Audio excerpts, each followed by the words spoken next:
Hello' বন্ধু বান্ধৱীসকল, নতুন এটি ভিডিঅ'লৈ স্বাগতম জনাইছোঁ। প্ৰথম প্ৰশ্নটো হৈছে শ্ৰী সূৰ্য পাহাৰ ক'ত অৱস্থিত? উত্তৰ সূৰ্য পাহাৰ গোৱালপাৰাত অৱস্থিত। ২ নম্বৰ প্ৰশ্নটো হৈছে কোন আহোম ৰজাই পোনপ্ৰথমে অসমৰ মাটি জৰীপ কৰাইছিল? উত্তৰ গদাধৰ সিংহ। অসমীয়া চুটিগল্পৰ জনক কোন? উত্তৰ লক্ষ্মীনাথ বেজবৰুৱা। অসমীয়া ভাষাত পোনপ্ৰথম ছপা হোৱা বুৰঞ্জীখনৰ নাম কি?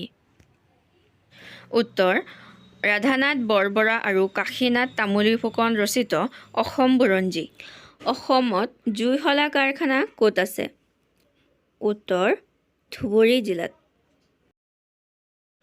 প্ৰথম অসমীয়া উপন্যাসৰ নাম কি?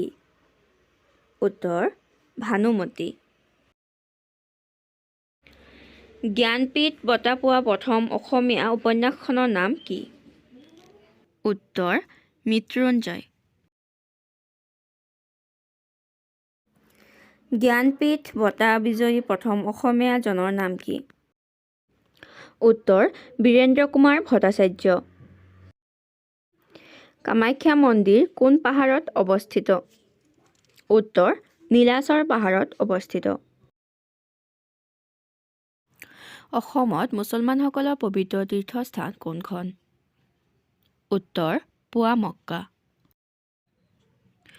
গুৱাহাটী ব্ৰহ্মপুত্ৰ নৈৰ কোন পাৰে অৱস্থিত? উত্তৰ দক্ষিণ পাৰত অৱস্থিত। কাঁহ পিতলৰ বাচন বৰ্তন প্ৰস্তুতৰ বাবে অসমৰ কোনখন ঠাই প্ৰসিদ্ধ? উত্তৰ সৰ্থেবাৰী।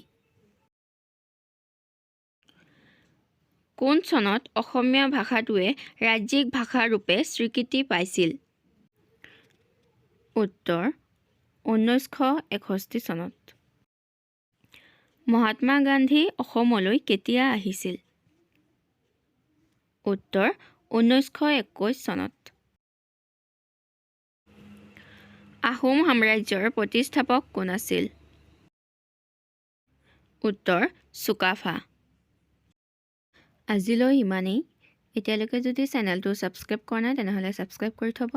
ধন্যবাদ।